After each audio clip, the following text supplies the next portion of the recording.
Hola, ¿cómo están? Gracias por estar allí conectados como cada semana, buscando aprender más del Señor. Vamos a hablar de la relación con personas tóxicas. Y para ponerlo un poquito en contexto, quiero que usted piense en las películas que nos vende Disney o las productoras de cine o los cuentos de los hermanos Grimm, en donde siempre hay una persona que es como el villano, como la persona mala, o las novelas que siempre tienen el antagonista, la persona mala. Entonces, por lo general ubicamos ese carácter tóxico, esa persona tóxica, dentro de esa característica. Es el villano, es el malo. Y tenemos que ubicar también un entorno. El ser humano se mueve en diversos entornos. Está el entorno laboral, el entorno académico o de escuela o de universidad, ¿cierto? Está el entorno social, si usted pertenece a un club o a un grupo social definido, el entorno de la iglesia o del grupo de formación en el que usted asiste, donde usted genere grupos sociales. Allí es donde puede encontrar una persona tóxica, no en los grupos casuales necesariamente, aunque puede haberlas, pero no lo van a afectar a usted. Hoy vamos a hablar de Saúl y de David. Quiero que usted en su Biblia ubique 1 Samuel 18. Vamos a hablar de algunos apartes de ese texto de 1 Samuel 18 para poder avanzar en el tema conforme requerimos para que usted pueda entender y ver qué es lo que está ocurriendo. Entonces, la historia de Saúl y de David es bien interesante, bien movida. Saúl era una persona bien parecido, dice la Biblia, cuando fue elegido rey, que era más alto que todos los hombres, o sea, que era bien alto, apuesto, y que además era obediente de su familia, era obediente de su padre. Además tenemos referencias de que Saúl era un buen padre, que Saúl, su hijo, siempre estuvo inspirado y siempre estuvo obediente a él. De David sabemos que era pastor de ovejas, que fue ungido rey, muy a pesar de lo que el profeta sabía de él o creía de él, porque lo vio físicamente y dijo no puede ni con la lanza, pero Dios lo ungió rey. Después de toda esa historia, nos encontramos con 1 Samuel 18 y vamos a leer rápidamente algunos versículos. Yo voy a colocar algunos apartes, usted puede subrayar allí en su Biblia. Dice en 1 Samuel 18, vamos a leer hoy la versión Palabra de Dios para Todos. En cuanto David terminó de hablar con Saúl, Jonatán empezó a entablar una buena amistad con David. Lo quería como a sí mismo. Mire el versículo 2 y acá es donde vamos a empezar a tratar el tema. Desde ese día Saúl mantuvo a David con él sin dejarlo volver a la casa de su papá. Y quiero que anote usted allí una de las primeras características de una persona tóxica. La persona tóxica no necesariamente nace tóxica, se va volviendo tóxica porque está motivada por unas intenciones que puede identificar o no identificar. Y otra cosa que hay que tener en cuenta es que nosotros también podemos ser evaluados como personas tóxicas. Entonces lo invito también a que se evalúe a usted mismo y mire si hay algo que cambiar. Para eso estamos acá. Eso es lo que Dios quiere hacer en nosotros: modificar, cambiar, restaurar y además aprender a lidiar con este tipo de personalidades. Entonces una de las primeras cosas es la persona quiere controlar el espacio, el tiempo, el movimiento. La persona que consideramos tóxica por lo general tiene una motivación basada en la envidia, en el orgullo, en la prepotencia, que quiere que la persona que ve como amenaza, o sea, el segundo, el tercero que ve como amenaza, esté bajo su control, bajo su dominio, bajo su vista. Esto le pasó a Saúl. Saúl no quería perder de vista a David. ¿Por qué? Porque le empezó a picar un poquito de envidia porque las mujeres empezaron a cantar de David: mientras Saúl mató miles, David mató 10,000. Él dice, usted va a encontrar más allá adelante en el versículo 8 exactamente. Él tenía celos, envidia, y empezó a sentir algo que lo carcomía por dentro y que dijo, no puede ser esto, yo soy la persona de poder, yo soy la persona de autoridad, para mantener el control yo tengo que mantener a esta persona cerca de mí. Y acá quiero que usted empiece a viajar a través de sus entornos, los que ya mencionamos, y empiece a ver y a ubicar a esa persona que usted siente como la villana, como la persona que le está haciendo daño, como la persona que a veces usted siente que quiere maltratarlo. El Salmo 1 dice que no nos sentemos en silla de escarnecedores. Hace unos días alguien me preguntaba qué significa escarnecedor. Escarnecedor es una persona que habla de manera amenazante, que habla chismes, una persona que maltrata psicológicamente, una persona que habla mal de las personas detrás de las personas, una persona que ofende, humilla intencionalmente. Básicamente lo que hoy llamaríamos alguien que sabe matonear, alguien que le gusta matonear o hacer bullying. Entonces, aquí vamos a empezar a mirar cuáles son las características de las personas que se consideran o que consideramos tóxicas. Primero, controlan. Segundo, están motivados por la envidia. La envidia. La envidia es algo muy sencillo. Hace unos años había una propaganda en Colombia que decía que envidia era mejor despertarla que sentirla. Pero la envidia también tiene otra característica. La envidia lo que significa es que la persona desea lo que no tiene, así tenga todo el poder del mundo, así tenga todo el dinero del mundo. No quiere lo que tiene, sino lo que no tiene. Normalmente queremos lo que no tenemos, pero esta persona está obsesionada, obsesiva. Y odia, desarrolla un sentimiento contrario, un sentimiento de repulsión hacia la persona que tiene lo que él no tiene. Eso se puede dar en cualquier contexto, se puede dar en contexto de deseo de cosas materiales. Por ejemplo, esa persona tiene el carro que yo quiero, ¿por qué lo tiene si yo soy el que lo merezco? Y entonces así se molesta. Hace unos, yo creo que meses, tal vez, leí un artículo en uno de los periódicos nacionales sobre la mentalidad del ladrón, la mentalidad de esa persona que atraca, que roba. Y entrevistaban a algunos de los ladrones de algún sector de una ciudad latinoamericana. Y él le decía a quien lo entrevistaba, dice, cuando yo veo a alguien que tiene el celular que yo quiero, mi corazón se envenena contra esa persona. Y yo tengo que quitárselo, porque ese es mío, no es de él. Así piensa la persona tóxica. La persona tóxica piensa que es la única persona que tiene derecho a tener buenas cosas. ¿Por qué? Porque también, además de la envidia, está motivada por el orgullo. Esos eran los problemas que tenía Saúl. Envidia y orgullo. Entonces, como persona envidiosa y orgullosa, por lo general tiene que ganarse el respeto o hacerse ganar el respeto por aquellos que lo rodean, de aquellos que lo rodean. Entonces hablan de sí mismo bien, lo único que funciona para todo el mundo, para toda la vida, es lo que ellos hacen. No importa que sea sencillo o que sea grande, lo que ellos hacen es vital para el desarrollo de cualquier industria. Si la persona trabaja en una fábrica, en una línea de producción y tiene 100 personas haciendo la misma tarea y él está en la mitad de la posición de la línea haciendo, ¿se ha visto esos videos donde las personas parecen maquinitas que están poniendo de un lado para el otro, de un lado para el otro, algo así? Entonces él va a decir, dentro de su entorno, dice, mi posición es la principal porque está en el centro. Si ustedes se equivocan, yo me equivoco. Yo nunca me equivoco porque estoy en el centro.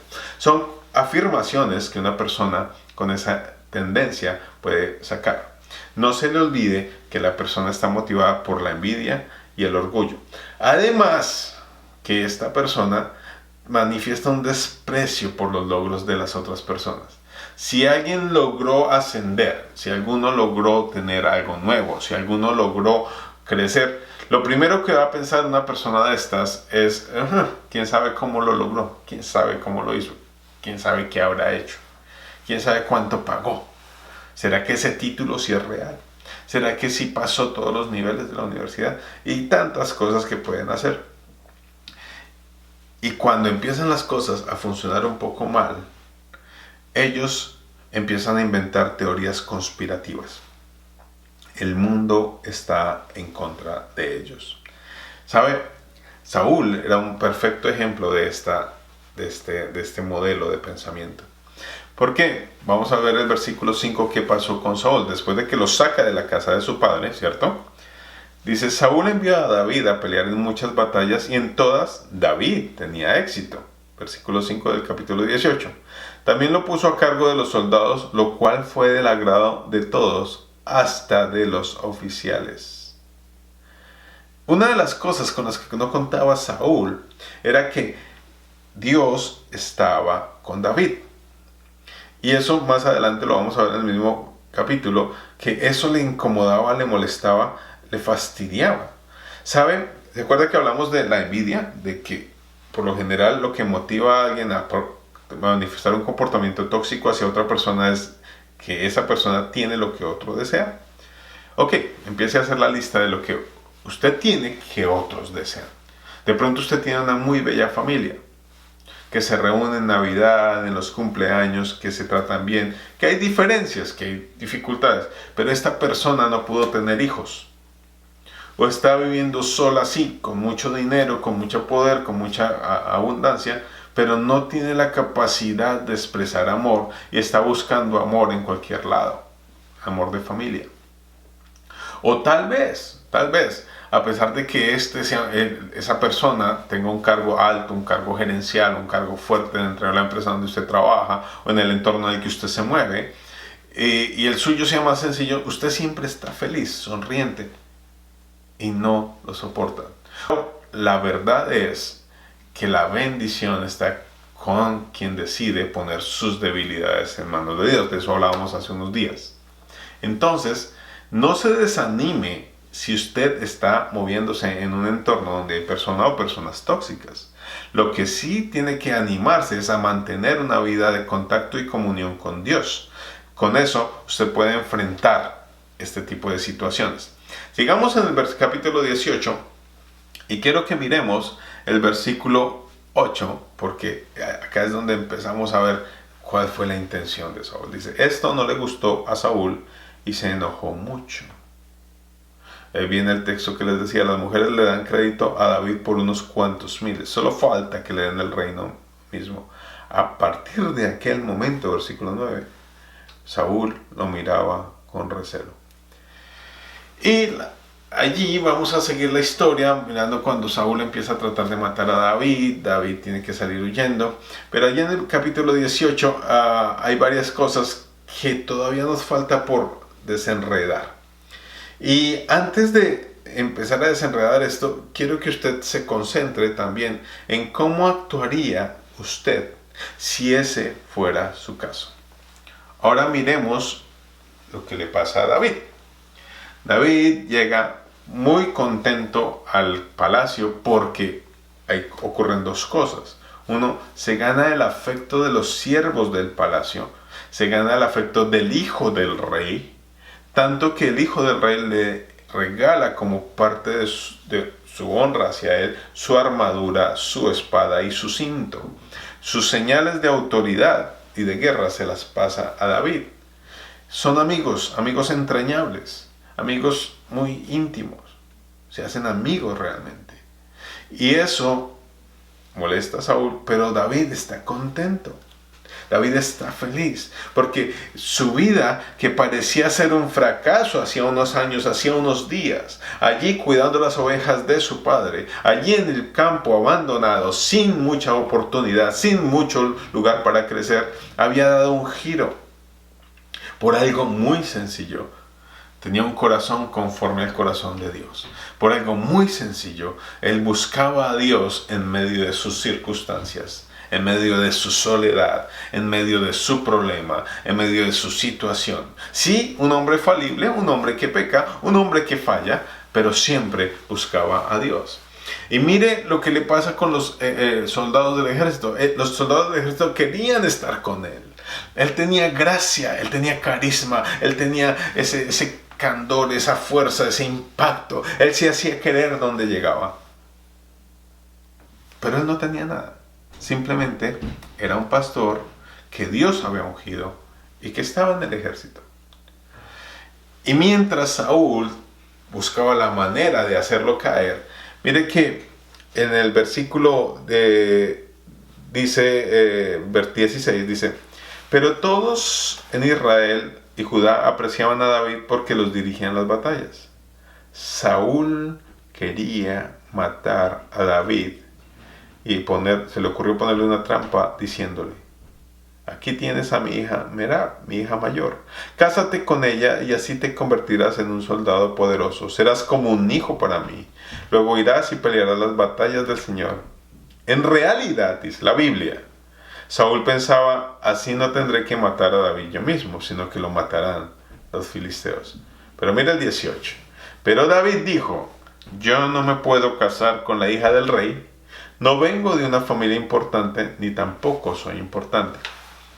David era alguien que sabía cuál era su posición. Pero más importante que esto es la intención del corazón.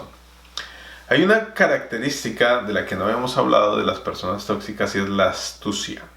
La astucia.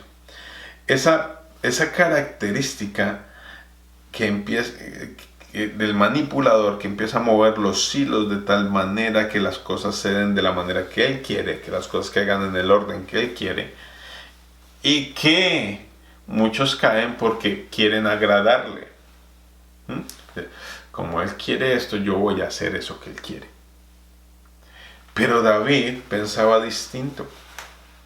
David decía así.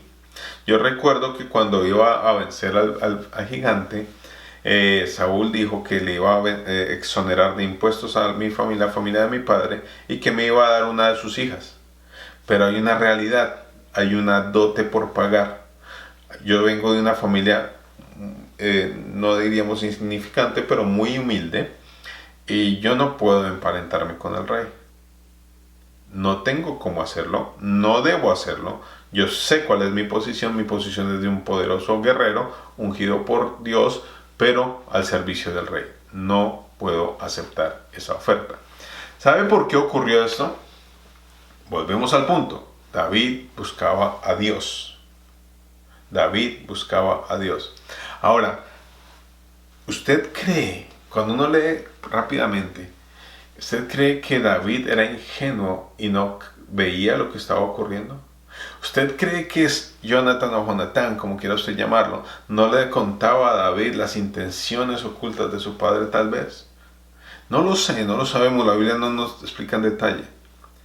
Pero algo que es cierto es que Dios, el contacto con Dios, la conexión con Dios, mantenía a David aterrizado en sus realidades. Pero Saúl no se quedó con esa. Él dijo, esta me falló, yo sigo tratando de otra manera. Entonces, como él no quiere casarse con mi hija, la mayor, le voy a manipular un poquito. Voy a manejar mis hilos. Yo soy el rey, yo puedo manejarlo. Y llegó Saúl y le dijo a alguno de sus siervos, a alguno de sus soldados, le dijo, necesito que convenzan a David de que él merece mi hija, de que él merece casarse con ella y que yo estoy dispuesto a dársela. Además, para que no se sienta inútil y que indigno, pues que me pague la dote, pero no me la pague en dinero, sino que yo quiero que vaya y derrote, o la persona que vaya y derrote a los filisteos y me traiga como trofeo de guerra 100 prepucios de filisteos, yo le doy mi hija.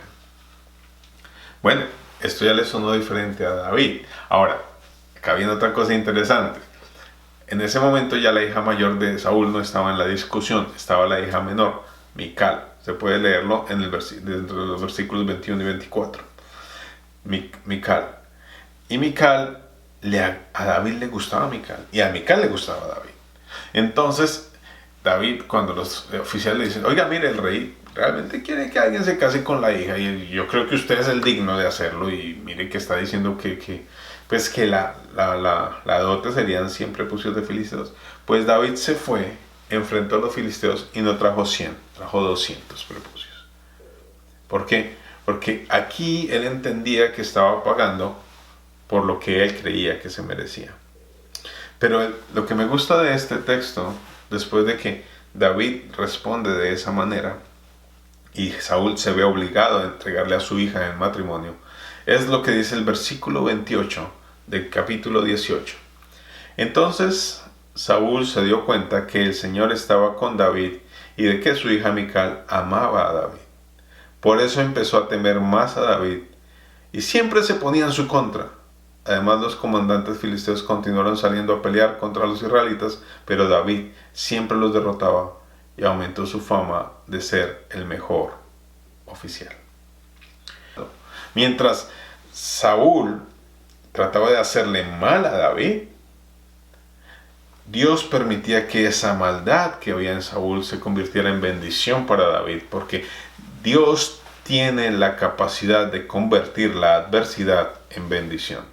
Hay una forma en que nosotros podemos canalizar, en que nosotros podemos explotar, en que nosotros podemos solucionar y enfrentar a las personas tóxicas. El versículo 28 y 29 de San 1 Samuel 18 nos dicen claramente que no van a dejar de hacer lo malo, porque es algo que está en ellos, porque es algo natural en ellos, porque la envidia no se quita solamente de un día para otro, pero, y más si la persona no teme a Dios, pero hay algo que sí nos va a traer paz, va a convertir lo que se supone sería maldición en bendición, lo que es adverso en bendición, en ventaja, y lo que alguien trata para dañarnos en gran bendición también. Entonces no importa cuán tóxica sea la persona, hay algo que usted y yo podemos hacer. Y acá voy a empezar a concluir con otro texto que quiero que trabajemos, es Romanos 12, 14 al 21. Vamos a mirarlo a través de estos días. Dice el versículo 14, pidan que Dios bendiga a los que los persiguen. Pidan bendiciones y no maldiciones para ellos. Alégrense con los que están alegres, lloren con los que lloran. Vivan en paz y armonía unos con otros. No sean orgullosos, sino amigos de la gente, los que la gente desprecia. No se crean mejores ni más sabios que los demás. No devuelvan mal por mal. Preocúpense por ganar el respeto de todos haciendo el bien. Traten de hacer lo posible para vivir en paz con los demás. Queridos amigos, no traten de vengarse de alguien, sino esperen que Dios lo castigue, porque así está escrito. Yo soy el que castiga, les daré el pago que merecen, dice el Señor. Versículo 20, y también, si tu enemigo tiene hambre, dale comida. Si tiene sed, dale de beber. De alguna manera le harás sentir vergüenza. No te dejes vencer por el mal, sino derrota el mal con el bien. Y si usted se va a quedar con una frase hoy, basado en este texto, quiero que mire el versículo 24 y el 17. 24. Pidan que Dios bendiga a los que los persiguen. Pidan bendiciones y no maldiciones para ellos. La frase que esta persona me dijo dice, tenemos que desquitarnos de las personas tóxicas. Tenemos que buscar que ellos entiendan. Tenemos que buscar que ellos sean perdonados. Tenemos que buscar que ellos sean redimidos. Tenemos que desquitarnos en oración. Usted se quiere desquitar de esa persona que la ha herido. Usted se quiere desquitar de esa persona que lo ha maltratado física o psicológicamente. Usted se quiere desquitar de esa persona que lo hace pasar malos días y malos ratos y malos momentos. Esa persona que parece que quisiera sacarlo a usted de la empresa donde está trabajando. Que busca todas las formas de envenenar el ambiente para que usted se sienta mal. Desquítese en oración. Deje que Dios tome el control y váyase con esa, desquítese en oración. Y no se le olvide el versículo 19. Dice, no devuelva, 19, queridos amigos míos, no traten de vengarse de alguien, sino esperen que Dios los castigue, porque así está escrito, yo soy el que castiga. Les daré el pago que merecen, dice el Señor. Pongamos eso en manos de Dios. Vamos a orar en este momento. Vamos a orar por esas cargas. Vamos a desquitarnos en oración. Prepárese usted. Imagínese este ring de boxeo de oración. ¿Sabe cómo se pelea en el ring de boxeo de la oración? De rodillas. No puedo ahorita porque la cámara no me enfoca. Pero usted allí donde está, allí. Usted solo está en su casa, en su lugar cómodo. Si lo está, venga, arrodíllese. traiga a memoria esos dolores, esas angustias, esas tensiones. Y dígale, cierre sus ojos conmigo y diga: Señor, yo pongo la vida de esta persona en tus manos. Yo siento que me está haciendo mal, yo siento que me está hiriendo, yo me siento impotente ante lo que hace. Esa persona tiene poder, tiene influencia y yo soy nadie. Pero tú eres más que yo y tú estás delante mío. Gracias porque esa persona está ayudándome a formar mi carácter y me está llevando a buscarte. Yo hoy, Señor, en el nombre de Jesús, quiero desquitarme de ella y te lo pongo en tus manos. No puedo hacer nada sino bendecirlo. No puedo hacer nada sino clamar misericordia por ella. No puedo hacer nada sino pedirte que le des grandes oportunidades, mejores oportunidades, que le des una gran bendición y que la alejes de mí. Que tú seas la respuesta y no sea yo. Que ese corazón de piedra se vuelva un corazón dócil. Vamos a seguir con Saúl la próxima semana. Vamos a seguir con otro pedacito de la vida de Saúl y David para seguir hablando de este tema. Gracias por estar allí. Dios los bendiga.